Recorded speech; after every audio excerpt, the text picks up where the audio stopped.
Ben, thanks so much for coming in, man. Great to see you. Haven't seen you for a while. It's always good to catch up. Likewise. I haven't given you too much context as to why you're coming, because I want you to be spontaneous and speak off the cuff. But as you know, we are talking a lot to a lot of people at the moment about the idea of future fit leadership and how leaders really need to take up the mantle for the change that's going on in their organisations or their businesses. Just to give you a bit of context in that, there are some key things that research is showing that the great leaders of the world, of fully mature digital companies are doing, and there's a pattern, okay? And there's a lot of things involved. There's something it's around the communication, it's about setting visions with purpose, and there's a lot of those things. But something I specifically want to talk to you about today is innovation, and innovation in the workplace. I mean, I was with a company, I won't name who they were, very recently, last week, and they were talking about, to bring innovation into their organisation, they've just brought some new people in. And that's going to solve the problem. Fresh energy. Yeah, fresh. Well, yeah, you need that. But I think there's a lot in there around systems. Yeah. So I just want to get your idea on that and what you've seen in your experience that, the good companies that are innovating well are doing. Yeah, well, I love the concept of future fitness, and it's almost antithetical to just bringing in new people into it, because fitness, if you think about like the physical act of getting fit, you don't just decide to run a marathon, like from couch potato to I'm going to, now be able to, run the Comrades. You've got to build your way up to it. And then once you've developed that capability, it's about maintaining and nurturing the practices, And I think that the word disruption has gone from being something that we don't want in business to something that everyone associates with a positive act in business. And so totally bringing in a whole bunch of new people into your business will be disruptive in probably the most painful sense, in the sense that like being a couch potato and then trying to run a marathon is going to be disruptive to your Achilles tendons, your knees, probably your mental health at the same time. So I just think on these things, I think that, innovation isn't a decision, it's very much a capability. So businesses develop a reputation for being innovative rather than having done innovation. So how do they start to do that? Because as with starting a marathon, you've got to learn those first few steps. And often the first thing to start with is getting into that routine of getting out of bed at 5 a.m. in the morning when the rest of the world is asleep, and starting. Just by taking that first step. A marathon, they say, starts with the first kilometre that you can run. So what are you seeing are some good things that organisations could be doing to start that process? Well, of course, you need to start with a vision of where you're going to.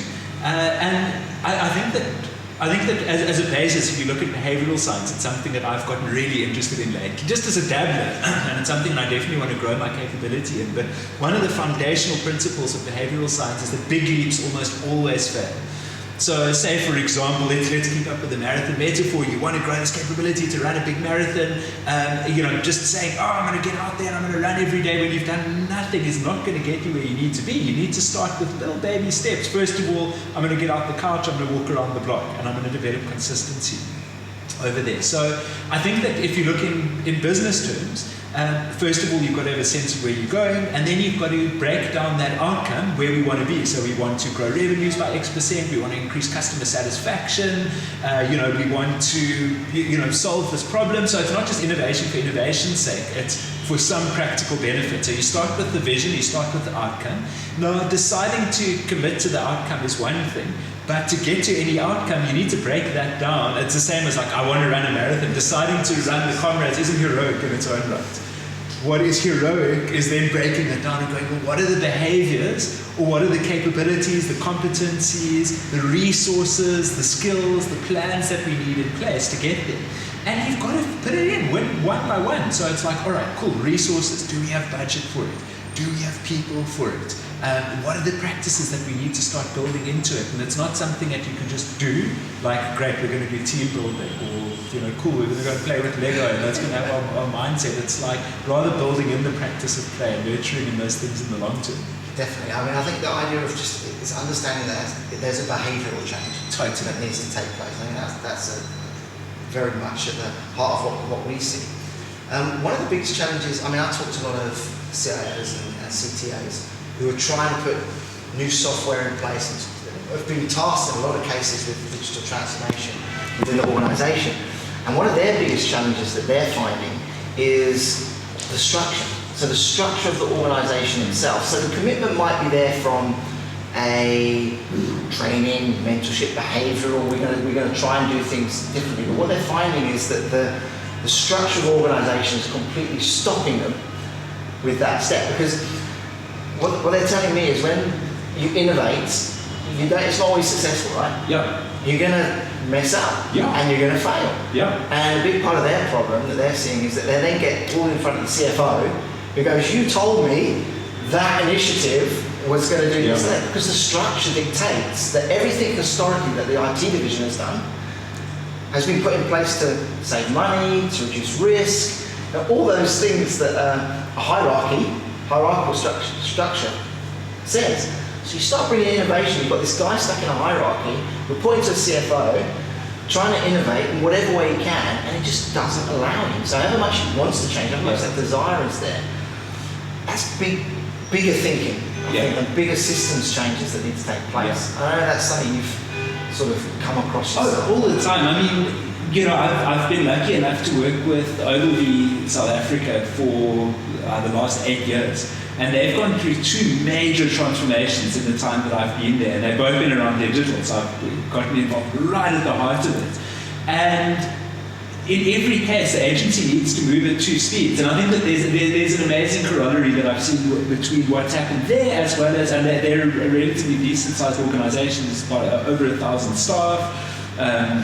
There's high stakes, and all the time they need to deliver consistently, and they've only grown through these transitions where a lot of other agencies have stalled. And the one thing that I think is remarkable there is that they operate at these 3 speeds, and the one is, the one is at technology. So let me break it down. So at Ogilvy, they tackled the culture thing before the systems, because culture is like kind of the soft stuff. It's much more easy to play with, and it's much more malleable than the hard structure of systems. So at Ogilvy, we came up with a little acronym called PARTS, because to change culture, you need to work with people, artifacts, rituals, tools, and stories. So that was really good. So people was, not just hiring people, that can come, but first of all, who are the people that are best placed to drive change? We're talking about the gatekeepers, the people who are high performers, who are the influencers and connectors. So the people there. Then we have to obviously invest in those people. So how do you invest in people? Skills.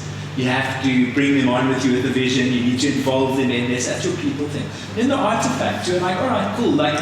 Change, culture needs to be visible. So art and artifacts for me are like, this is what's left of any cultural change. So it's what's evidence of the shift in the office, in the physical environment, all the ways that we can nudge people. Silly, obvious.com stuff like yes, posters, what's on the screen, but other things like, what software are we using? Are people rolling around with the latest phones? Are we playing around with VR headsets? What's in the office that people can play with? It's a physical manifestation of it. Rituals, what are the things that we practice on a regular basis? So, that would be, the agency, one of the things that was implemented was a simple thing called How To Friday, where you go and you learn something technical as a team. Specifically, this core group of highly connected people in the agency, really influential.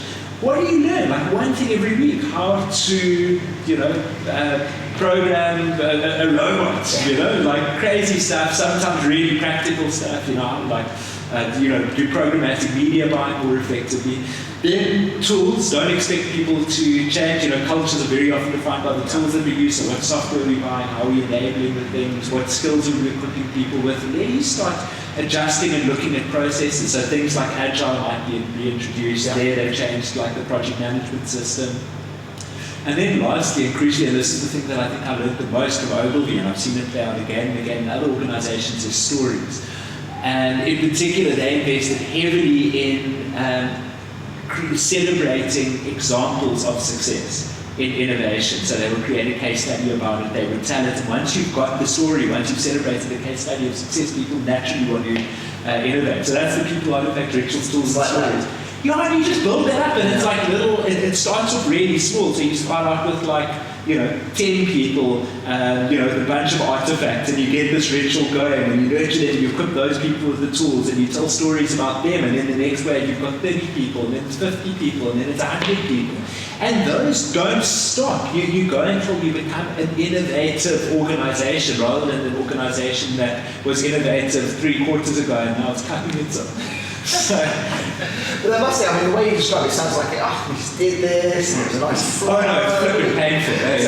Like training for a marathon. And people complain, and egos get bruised, and you've got to be flipping determined. And that's one of the things that I've seen. I mean, I think that change leadership is not a game. I mean, you have to be prepared to be making a lot of people uncomfortable, and that's why I love the metaphor. Once again, sorry man, I just think you really got this thing correct with future fitness. I think that the best future fitness leaders are coaches. Like in the sense that like my best coach kicked my ass all over the place. You're still my fitness guy. No, my fitness guy does kick my ass, but like I'm thinking about like my first soccer coach, like under 6A, Fred Miller. I still remember I was the goalkeeper, and this guy was like screaming at me with like spit flying out, and he was like, guard the corner, and I was like, people will die if I don't guard the corner. And it was like every little action mattered to this dude. Jeez, and I mean, I felt like at 6 years old, I was like prepared to die to protect this corner. I thought you were going to say you were like 15 at that point. Like under 6A, like, and I think I won like player of the year. But anyway, like Fred was my guy. Look, we all need different kinds of leadership, but I think it's asking people what they need. Like, it's that passion. It's that Fred he believed in what he was pushing out. Oh, dude, no doubt. Drove it home, and I think that's what there seems to be in a lot of cases. I've seen with this with innovation as leaders taking a back step, and it's like it's not even a rugby play, it's a hospital pass, to the CTO or the CIO or the middle management. Not going to work, man. And they're going shh, and they're expecting, and then they're expecting all these deliveries. It just kills me. Look at all right. So look, another example. I mean, I look at like Pete Case at Ogilvy, South Africa. Is one of the most awarded, accomplished dudes. He is so hands-on. Just grappling with it. I mean, I look at Jeff Bezos. I mean, he's the richest man in history, and Amazon continues to push boundaries because this dude is out there hustling on everything, pushing. I mean, any change leader, you find that change happens when people really passionately care about it. I mean, one of the quotes that I remember from back in the day is Walt Disney saying that he loves Mickey Mouse, something like more than his own children. I'm probably paraphrasing it incorrectly, but I remember reading this quote about how much he loved Mickey Mouse. I was like, this guy cared, and that is the difference, because you're not going to get people to do something out of their comfort zone, and they don't sense that you are pushing it, that you've got heart and care and love, and there's something that's much bigger that's at stake than this annoying project management system that everyone needs to learn. I think that's at the heart of it. Yeah. It's just that belief. If they've got that belief, they're willing to drive it forward, irrespective of whether you need to change structures, what behaviours you need to change, all of those things. At the heart of this, it does require proper leadership change, and they need to do that. Totally. Dave, awesome. Yeah, man. That was brilliant. Yeah, I love it. It's nice when it just flows like that. Yeah. Cool. Cheers.